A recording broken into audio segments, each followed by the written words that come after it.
Hi fans of high quality entertainment. I've been on a bit of a roll lately with video ideas. Coming up on this channel, there's going to be an update on the Guess Who lawsuit. On my other channel, Larry Graves ASMR, if you're not subscribed to it, please do. I just uploaded a video on the monkeys, so please check that out today. Yesterday I uploaded the Beatles' White Album reversed.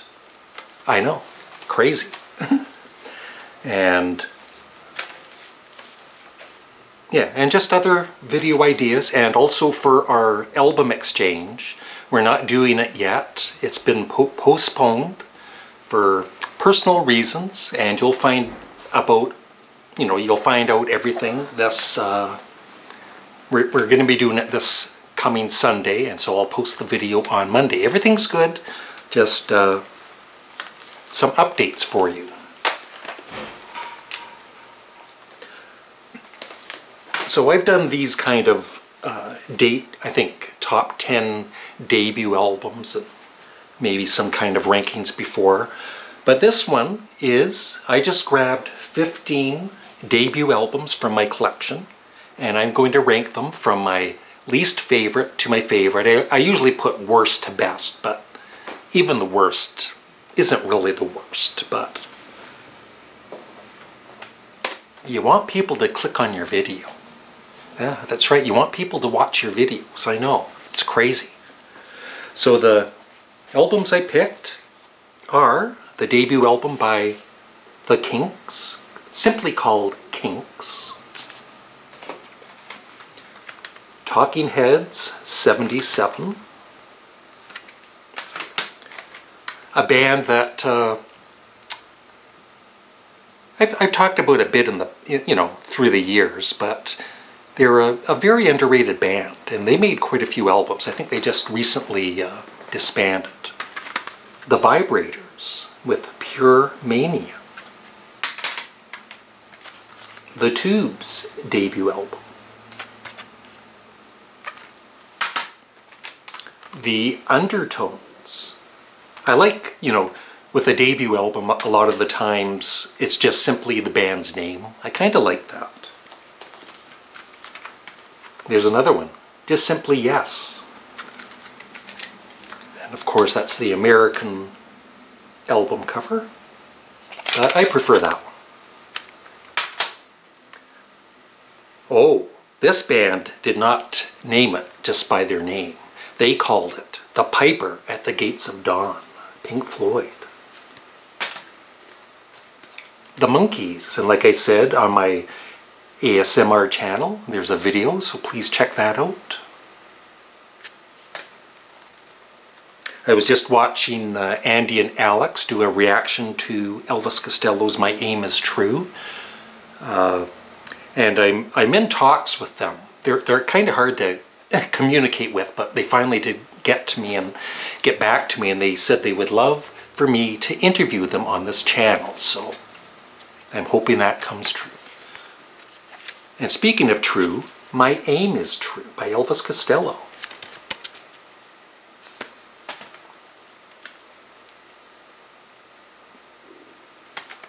Grand Funk, On Time. Did I ever mention that I've interviewed Mark Farner from Grand Funk on my channel?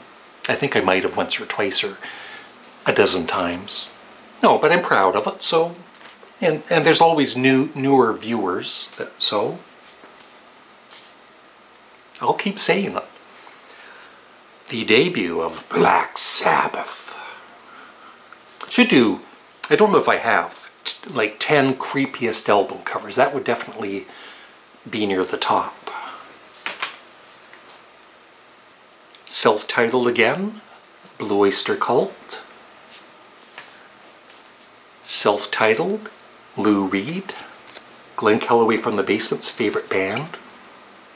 And Steve, who's doing the album exchanges,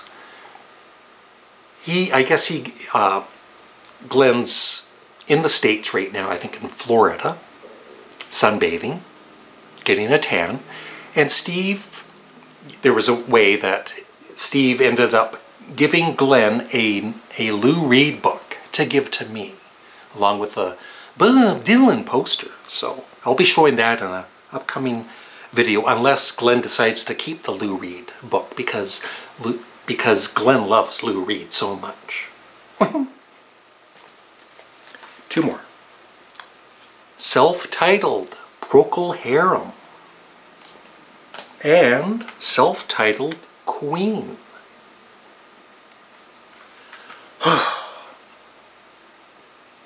This is going to be hard to rank, but I'll do my best and the one way I kind of do it is which album would I want to listen to first, kind of, or last, and that's how I kind of put them in order.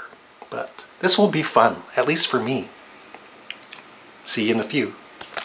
Yeah, I just remembered the other video I did today for my other channel is I got a bunch of groceries, and for my channel, you try and guess what my grocery bill came to. Doesn't that sound like fun? All right, number 15. Let me think this over. That's better. Yeah. I love the Kinks, especially their early albums and the early 70s albums. But their debut, I've only played this maybe 3 times. I mean, it's got You Really Got Me on it, which is, of course, it's fantastic, and Stop Your Sobbing. But, there's a lot of cover songs on it, and I don't know, it's just, I'd rather listen to some other Kinks albums, so it's at number 15, but it's definitely not a bad album. Number 14, once again, I've got all of their early albums and I want to get more of them. But this one I just can't get into except for the first song. I guess I just need to listen to it more, but every time I listen to it I'm thinking I could be listening to Shine On Brightly. Procol Harum. And this didn't even have A Whiter Shade of Pale on the original album, but it is included as a bonus track. But Conquistador, even though I love the live version more, it's still a great song on this album. And also the production isn't the greatest either, but still a good album. I'm not knocking it.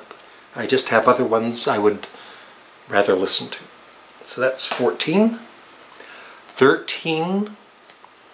This I like more than I used to, and it's still just a good album. It's definitely not even a very good album. It is Lou Reed and his debut album. The production is kind of a little odd and not very good.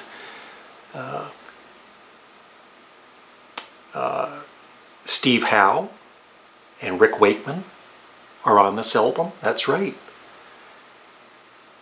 But, some of the songs, my favorite is probably Love Makes You Feel. And it's just kind of almost bland in a way compared to some of his later albums. But I do enjoy it. It's a good album. I would give it like, I should rate these. I apologize. 5 out of 10. 6 out of 10. 6 out of 10. Okay.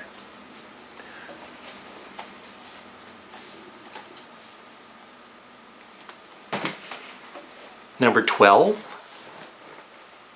I know, they didn't play on their own album, at least for the first 2 albums, but they did, they sang, and they did play, there's some guitar work by Michael Nesmith and Peter Tork, and I'm sure Davy Jones shakes his tambourine in a song or two. But it's the songs, and it's a great album. I love it. My favorite song is Sweet Young Thing, of course, Last Train to Clarksville, Saturday's Child is almost like hard rock. It's pretty cool. Yeah. You know, a couple of weak songs. Let's Dance On, I don't really care for. Papa Jean's Blues is excellent, of course. I will give this, I'm going to give it a 7.5 out of 10. 11. I think this would be higher on most people's lists if you're a fan of the band, and I am a big fan. But it's number 11, Black Sabbath. It might be my least played of the Ozzy years. You know, a bit more jamming on it than the other albums, but it's still great. It's still awesome. So I would give this, see, all of these other ones are really, really good. I would give this a 9 out of 10. Number 10, probably the least known out of these. The Vibrators, Pure Mania, released, I'm trying to guess here, in the late 70s, I think 77-ish. I don't know if it says here. But it's, yeah, 1977. And it's punk, it's like power pop punk. It's not, you know, it's not punk rock. It's really catchy. It's kind of similar in a way to the Undertones, but it's definitely got more pop rock to it than punk. And really catchy songs. Highly recommended. What's that? Oh yeah, I was going to tell them. Thank you. Remember, I've got a Patreon channel. I don't know if you know that or not. And I listen to songs and albums, full albums that you request. So please consider joining. The link will be in the pinned comment below. Anyway, number 9 is The Tubes. Yeah, I love their first 3 albums, and then I kind of lost interest in them. They went a bit too commercial for my liking. But I have their first 3 albums. And this is a superb debut album. Of course, White Punks on Dope is the most popular, but the whole album. Even Glenn Kellaway from the Basement liked it. So I would give that a 9 out of 10. Number 8. Once again, I think this would be higher on a lot of people's lists. Pink Floyd, I love it. My favorite song is probably Lucifer Sam, Bike. But yeah, I enjoy the whole album, I really do. I'm going to give it a 10 out of 10. So all 7 of these, so I don't have to keep repeating myself, are 10 out of 10. Number 7. Elvis Costello, My Aim Is True. I bought this, you know, once again, back in the 70s, you would read magazines, you would read up on the artist, and then the album would come out, and you wouldn't really know, right, until, because you couldn't hear it anywhere. He wasn't on the radio, and there was no internet, believe it or not. So you're taking a chance buying these albums, and I loved it right away. 10 out of 10.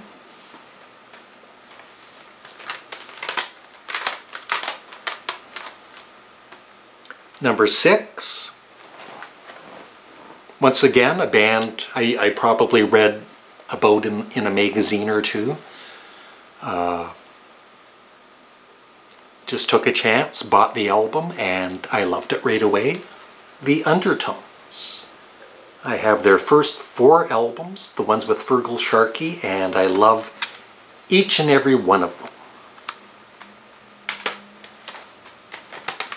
Number 5. Now this one is similar to Elvis Costello, came out around the same time. Well, the same year it did. But the only thing with this is I loved it right away, and then it's one of those albums, once you've played it 2 or 3 times, you get kind of tired of it. It's not a replayable album, but that doesn't mean it's not a great album. There's just other albums like Fear of Music that I would play first. But Talking Heads 77 is a 10 out of 10. The rare times I do play it, I really, really enjoy it. Number 4, I was playing their second album last night, and I've grown to really just appreciate it more and more with every listen, but it's taken me years to, to love. But their debut, I loved right away. Queen. I remember my brother Don buying this and yeah, playing Keep Yourself Alive, and we were talking, yeah, it sounds like Led Zeppelin, man. Okay. Just double checking, I agree, yep. The debut album by Grand Funk Railroad on Time. And this is a really long album on vinyl. I forget, it's like, I think like 25 minutes per side or something, or close to it. And the only thing I don't like about it is the drum solo. When you're listening on headphones, the drum solo is just on one side and there's like nothing on the other side, so it's not fun to listen to on headphones. But other than that, I love it. Favorite songs are You Ready?, although I love the songs on the live album more than the studio versions. TNUC, Into the Sun, just everything. Yeah, Time Machine. Number 3. So these two would be in my all-time favorite debut albums ever. Number 2 is Blue Oyster Cult. My favorite song is She's as Beautiful as a Foot, and of course The Last Days of May. Then came The Last Days of May. And every song, yeah. 10 out of 10. Number 1. I think this, even by other fans, because, you know, I watch some videos and they kind of, not that they give it a bad review, but it's like not one of their favorites. They think it's just good. I think this is awesome. It is the debut album by Yes. They do I See You, a cover version of the Byrds song, very jazzy. They do this awesome cover song of the Beatles' Every Little Thing. And then Yesterday and Today, another one of my favorite songs on this, and Beyond and Before. And, you know, some people are saying that they're still finding their sound on the first 2 albums. I don't believe that. I think they found their sound, and they just refined it on further albums. Because Chris Squire's bass on the very first track, it's there, it's up front, and it is awesome. So that's number 1 for me. Yes, it is. And that's it. Let me know out of the 15 I showed you, what are your favorites and least favorite. Thanks for watching. Have a great day. Bye.